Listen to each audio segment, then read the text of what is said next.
John Constantine, a Hellblazer podcast.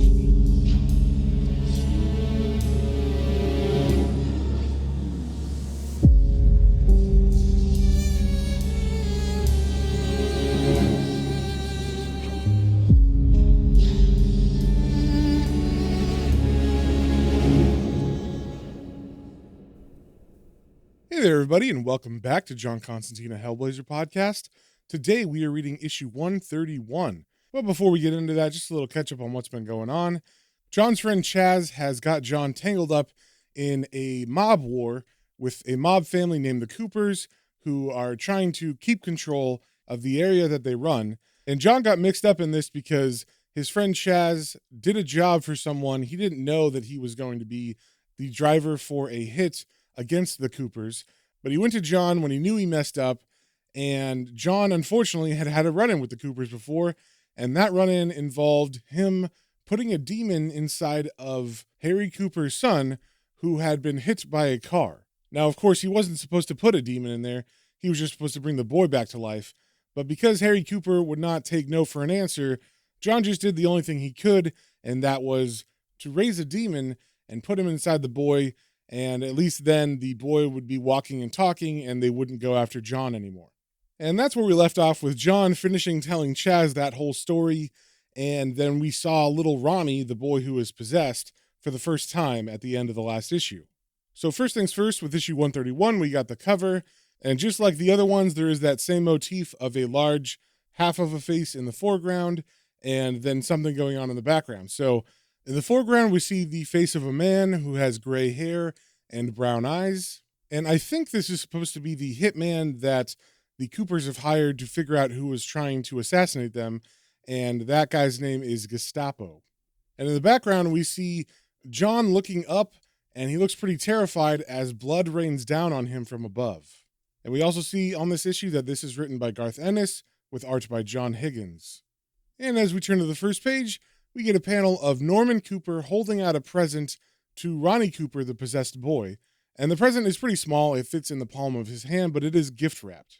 And Norman is saying to his nephew, well, happy 21st birthday, little Ronnie. And as Ronnie takes the present out of Uncle Norman's hand, he looks him in the eyes and says, "Thank you very much, Uncle Norman." And we also see on this page that the name of this issue is Son of Man Part 3.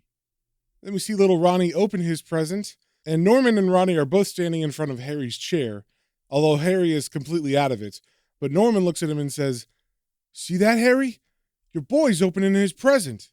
And as Ronnie opens the box, he says to his uncle, "Dad can't hear you, Uncle Norman." And I should mention that Ronnie, even though he's 21, looks like he's about 5 years old physically, which makes sense because his body never aged once the demon possessed him. So once Ronnie opens the box, we see it is a watch inside, and Uncle Norman says, "Rolex, son. Best money can buy." And little Ronnie doesn't look very impressed, and he says, "Did you find the shits that tried to kill you yet, Uncle Norman?" And Norman answers, "No." And Ronnie asks, "Who have you got looking?" And Norman answers, "McNabb and Gestapo. You know, Inspector McNabb was here at Christmas." And as Ronnie puts the watch on, he says, "I remember. Gestapo's very good. He'll have them in no time." And then Norman looks kind of nervous as he says, "Yeah, look, little Ronnie, about what you was saying, starting a war over this, it just might not be the best time for it, what with everything all stirred up at the minute." And at that, Ronnie turns to him very angrily and points at him and says, "I don't care how fucking stirred up they are. No one takes a shot at my Uncle Norman." Then we turn the page and we cut to John Constantine in his flat. He is smoking, of course, and he's sitting in his big couch in his bathrobe, and he's on the phone and he's saying, "Hello, Cheryl. How's me favorite sister then?" And we don't hear her response, but we hear John answer, "Yeah, but if I did, you'd be me favorite. Just thought I'd phone you up and see how you and Gemma are doing." "Eh? Why would she be pissed off at me?" "Course I do. She's 19. 20. Oh, fuck. I missed her birthday again. Cheryl, I'm really sorry. No, look, come on. Tell her I'm sorry, all right? Tell her Uncle John will be up at Christmas with a fucking brilliant present. Well, no. Don't say fucking, obviously. Right. Okay. Bye. Then he hangs up the phone, and then he turns his head to look out at us, the audience reading, and he breaks the fourth wall and he says, Still, least it means they ain't been carved up by some axe-wielding nutter of a hitman, eh? And he's giving us a little grin as he says that. Then we turn the page and we cut ahead a couple minutes where John is just getting finished getting dressed, and it seems like he's going to be breaking the fourth wall more often now because he looks right at us as he puts his overcoat on and goes to the front door saying, Anyway, saw it all on the news about Chaz's shooting, so McNabb's covered it up all right. I'm off to see Dr. Fessenheim. You'll like him. And as he's walking out the door, we see he's got some sort of pastry in his hand, maybe like a Pop-Tart or something. And he's starting to munch it as he walks out into the hallway. And as he passes his neighbor's door, Mr. Franz, who lives in that apartment, opens it. And once again, he's only wearing tighty-whitey briefs. And he says to John, Good morning, Johnny. And John answers, Good morning, Mr. Franz. But he does not stop. So Mr. Franz opens the door fully and then comes out into the hall and leans against the door frame with his arms above his head. And he says, Care to see what I've found in my pants? And John just continues walking and says, Thanks anyway. And Mr. Franz says, You're lost, matey. And as John goes down a level, he hears another of his neighbors and they're talking in the hallway. And it's a woman saying, But that's not what I'm saying at all. Oh, Carol. And then Carol replies, What the fuck are you saying then? And then John's neighbor replies, Keep your voice down. And there's good reason for this because John has stopped walking and he's peeking around the edge of the hallway corner. And I guess he's trying to get a better listen on what's going on. And he's watching his neighbor talk to Carol in the hallway. And Carol responds to being told to keep her voice down by saying, Why should I? And then the neighbor replies, Look, I want you to be a part of my life, okay? Of course I do. I don't see why we have to suddenly take on some kind of agenda. That's all. And Carol gets very angry at this and says, Agenda? Is that what you think this is? And the neighbor tries to recover, saying, Look, I only want... But Carol isn't having it, and she says, Oh, save it. You want the fucking world, Sylvia. That's your trouble. And then she storms off. And then John looks at us and says, Aye, aye. I guess agreeing with Carol's assessment there. Then we cut to John outside of his apartment, and he's walking on a sidewalk. And he's walking by a bunch of homeless people who are being passed by people on cell phones with briefcases. And one of the homeless people has a sign that says Falkland Veteran. And if you remember from the last issue, they kind of talked about the Falkland War that his friend Heather had been fighting in.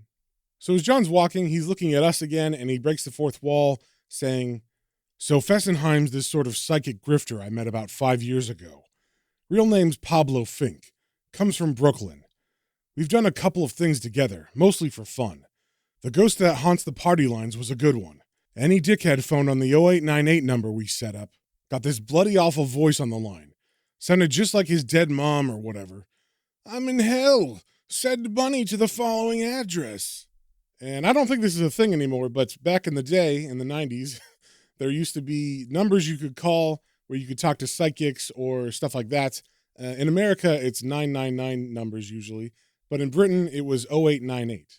So John continues telling us about Dr. Fessenheim, and he says, His latest scam is fucking genius. Set himself up as a shrink in Soho. Nice office, secretary, the works. Got this pentagram under the couch, so as soon as the patient lies down, he can summon something tasty into him. He tapes the sessions, right? And one quick exorcism later, what these yuppie producer nonsense here is... Then we cut to Dr. Fessenheim's office where he's treating a patient, and the patient is finishing John's sentence by yelling out, Satan! And Dr. Fessenheim is just sitting there with his notepad like he's talking to any normal patient, and he's saying, And then his patient continues saying, Come to me, O satanic majesty! Make deep crimson ruin of my manhood with your hellish fuckrod! And Dr. Fessenheim is just sitting there like this is a casual thing, and that's not a weird thing to say at all. So he asks his patient, Yes, if we could just get back to these unresolved issues you seem to have regarding your mother. And at this, the patient begins to foam at the mouth and thrash around. And I think the reason why the doctor's doing this is because, like John said, it's all recorded. So if he looks like he's trying to treat the guy normally, but the man looks all crazy and possessed, it's going to be good for blackmail. Then we hear the intercom chime, and his secretary says, "A Mr. Constantine to see you, doctor?" And Dr. Fessenheim says over his intercom, "Show him in, Polly." And then the patient begins to spasm again, and he shouts, "We are Legion, and we proclaim a sodomy of donkeys in a Bethlehem manger." And right in the middle of that, John walks in the room, and the doctor turns to him like everything's perfectly normal, and he says, "Hello, John." And immediately the possessed patient snaps his head to look over at John and says, "Ah, Constantine, your father sucks the flaking cocks of lepers in the lowest circle of hell." And John doesn't get offended by that. He just jokingly asks, "Does he swallow?" And this seems to stump the demon inside of the patient, because the patient just says, "Eh?" And then John lights a cigarette as he says, "Just wondering if he swallowed. That'd be horrible." Then the possessed patient yells out, "But what?" But before he can finish what he was saying, the doctor says, 3, 2, 1, wake. And then he snaps his fingers, and all of a sudden the patient becomes normal and not possessed. And he seems to think that they've been talking about his career the whole time, because he's saying, "So you don't think it's some kind of anxiety over the Gallagher script?" And the doctor answers, "No, Mark. It's definitely your mother." And then Mark says, "Right, well, you've definitely given me plenty of food for thought." And then the doctor replies, "That'll be 3,000 pounds. And while they were saying this, John walked over to the window, kind of waiting for them to finish. And as John looks out the window, and as the doctor says, "That'll be 3,000 pounds, John gets a big smile on his face. Then the patient leaves, and the doctor says to John, "I spent all yesterday looking. Our friends down below are somewhat reticent on the subject of the Coopers." And John replies, "Not a good sign." And the doctor continues, "No, you might be playing in bigger leagues than you thought. What I did find was an odd little emigration of very young souls being mentioned over and over. Infants, all since the early 80s. And John asks, "Abortions?" And the doctor answers, "Possibly. Whores was the word that kept coming up." Then John says, "McNabb mentioned a knocking shop. High-class place in Whitehall," he said. Then the doctor says to John suspiciously, "This is all kids' stuff. You could have got the same results a lot quicker by yourself." Then John kind of smiles and says, "Leave it out, Pablo. If I stuck me hooter into hell, the whole place would develop instant amnesia. They all know not to talk to me. Besides, everyone else I know is hopeless at this." Then with a grin on his face, John takes out a wad of money, and he throws it to the doctor, and the doctor catches it with a big grin on his face, and he says, "Everyone you know is dead, John. If you need any more help with anything, feel free not to call." Then we turn the page, and we cut to the hitman Gestapo sitting in a car, and he is clipping his nails with a nail clipper, but he's actually saying the words, "clip, clip, clip, clip," like doing the onomatopoeia for the nail clippers. And I should say, Gestapo is an older gentleman with gray hair, and he's wearing a very nice suit, but even though he's old, he looks very hard and like he's done a lot of stuff to a lot of people. So as he clips his nails, we see McNabb walk over to the driver's side of the vehicle, and he looks in the window and says, "Want to come in?" And as Gestapo continues to clip his nails, he says, "Right you are, Inspector McNabb. Clip, clip, clip, clip." And then we cut to both men walking towards an abandoned-looking building, and Gestapo asks McNabb, "Who's this one again?" And McNabb answers, "Kenny Tout. Right little tow rag. Been known to supply motors for stuff like this. Drivers, too." And then as they walk through the door, we see a man is tied up in a chair, and McNabb says, "I'll introduce you." Then we cut to McNabb giving the man in the chair named Kenny a once-over, and Kenny looks pretty scared, and McNabb stops and says, "Last chance, Kenny. If you don't tell me who had a go at Norman Cooper, it's going to be out of my hands." And then Kenny replies, "Mr. McNabb, I fucking swear, I don't know what you're talking about. I never set up nothing. I never heard of any fucking hitman. I don't do nothing as heavy as that." And to that, McNabb just says, "Oh dear." And the whole time, Gestapo's been standing in the shadows off to the side, but we hear him say, "Clip, clip, clip, clip." And Kenny looks very nervous when he hears that, and he asks, "Who the fuck's he?" And McNabb answers, "His name's Gestapo." And then Kenny, who hasn't taken his eyes off Gestapo since he said clip, clip, asks McNabb, "Why? 'Cause he's German?" McNabb answers, "No, Kenny. because he's a complete and totally sadistic fucking madman. And Gestapo has been slowly walking towards Kenny from the shadows, and when he finally reaches him, he holds the nail clippers in front of Kenny's face, and he says, "Clip, clip, clip, clip." Then we turn the page, and we cut to a building on the outside. We don't know what it is, but when we cut to the inside, we see John is talking to a woman, and the woman is saying, "Norman Cooper's a shirt lifter. He wouldn't know what to do with a woman if you gave him the fucking instruction manual." And in the room with the woman, we see a picture of a naked lady eating fruit, and there's some other kind of statues and stuff that depict the act of sex. So it seems this place is some sort of brothel, and I believe the woman just said that Norman was gay. I've never heard the word shirt lifter used for that, but maybe that's what it means, because John asks, "So what did he come here for?" And she says, "Not sex. It was checking up on us, like he does." And then John turns to us and gives us a little lowdown on what's going on, and he says, "Oh, right. Hard-hearted Hannah here, Beth I think her name is. She's the one who runs this place. It's where Norman was leaving when Chaz's little chum took a shot at him. Got a full confession going here. She thinks the Met lifted half the Cooper family last night, and now they're after anyone did business with them. She thinks I'm the old Bill. Don't know who gave her that idea." Then we see John is holding a notepad as if he was an officer taking notes from her story, so he must have lied to her, and he goes back to asking her questions, saying, "You pay him for protection?" And she replies, "Used to. It's more complicated than that. I don't know if I should." And then John leans in and gives her sad eyes and says, "Beth, it's always better to talk to us than not. You'll have to eventually, anyway." Then she looks down and she says, "It's babies." And when she says this, it's super messed up, of course, but we get a glimpse of what John is writing on his notepad, and he's just doodling a woman with very large boobs, and then he's playing tic-tac-toe with himself.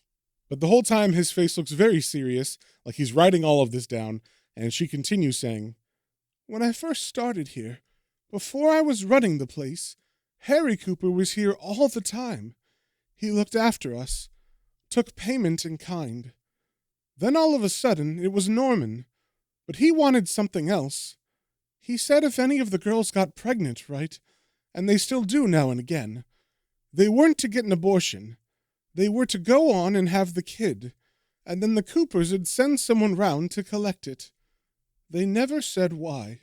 Then John closes his pad, and he begins to put it in his coat, and he says, "Where'd they take him?" And she answers, "One of the blokes mentioned Gresham. Don't know where that is." Then she pauses for a minute like she's going to say something else, and John stands up and she says shamefully, "I had a little boy." But John just starts walking out and he says, "Thanks for your cooperation then. Someone will be around to take a full statement later." Then as he's walking out of the building, John says to us, "Yeah, I'm a shit. I know." Then we turn the page and we cut to nighttime later on, and we see John looks like he's breaking into a building that says Gresham and Sons. So he's like messing with the locked door, and he's saying, "Gresham's not a bad place. It's, come on, you bastard, a haulage firm Harry Cooper owns. That's it. That's it. So you're probably wondering, there you go, my beauty. Lovely." And as the door opens, he continues talking to us saying, "You're probably wondering why Rick and Heather and Brendan didn't kick up a fuss about the Coopers, yeah? I mean, there they were, thinking, 'cause I told them so, they had a demon under their control, right in the middle of the family. So why hadn't the bastard come up with the goods? Why weren't they rich?" And as John is saying this, he's kind of looking around this storage unit, and he notices a unit that is locked with a second lock, and it is refrigerated as well. So John pauses, telling us the story, and he says, "Excuse me for a second." And then as he goes to grab the lock, he barely touches it and yells, "Christ, it's fucking freezing." But he pushes through and he grabs the lock again, but this time with his jacket. And it seems like he's still in pain because as he's picking the lock, he says, "I don't bloody believe this," like it's taking a toll on him or something. But he does eventually get the lock picked and the door open. And as he walks in, we see it's very, very cold in here because his breath is literally freezing as it comes out of his mouth. And also there seems to be wisps of what looks like frost, but it seems more mystical than that. And I think the art is suggesting that there's maybe something mystical or supernatural going on, because like the wisps of cold air that are going around are behaving more like ribbons that are blowing in the wind. And as John walks in, he sees the thing is completely empty, and he says, "What the fuck?" So he looks around a little more, and then he looks up, and we get a panel of his eyes opening wide like he's in shock. And then we turn the page and we see what he's looking at, and it is a bunch of babies that have been cut in their chest and sewn back up, and they are hanging from ropes that have hooks in them. So pretty much like Hellraiser or Texas Chainsaw Massacre or something. And of course, John begins to freak out because it's a room full of dead babies. And as he does, the ropes begin to swing down and grab at him. And then we see all the babies have turned their attention to him, and the hooks begin to swing down, and it's very, very Hellraiser-esque, except instead of Cenobites, there's a bunch of babies after him. But I'm not sure like how malicious they are. Their eyes are still closed, and it looks more like they're falling on him rather than him actually being attacked by them. But he seems to be having trouble getting away, maybe because of how horrible it all is. Then we turn the page and we cut back to Gestapo, who is just finishing up torturing Kenny. And in the first panel, we see bloody bits of eyelids that have been cut off are on the floor. And we hear McNabb say, "He's lying." And Gestapo says, "He isn't." And McNabb replies, "He's gotta be lying." And Gestapo turns to him annoyed and says, "I promise you, he isn't. After a couple dozen of these, I know the difference." And McNabb is kind of mad at that, and he says, "Fucking hell." And then he walks towards the door and says, "So I'm supposed to phone Norman Cooper and say, 'Blimey, Norman, you'll never guess. Your nephew tried to bump you off. Little Ronnie's the one who hired Kenny Tout to set it up.'" And Gestapo just says, "Speaking of Mr. Tout." And very annoyed at the whole situation, McNabb just kind of waves his hand as he walks away and says, "Christ, I don't know. Whatever you think's best. I gotta make a phone call." Then as he leaves, we cut to a panel of Gestapo putting the nail clippers right behind Kenny's ears, and we see Kenny's face now, and his eyelids are indeed removed. And as Gestapo clicks the fingernail clippers together, he says, "Clip, clip, clip, clip."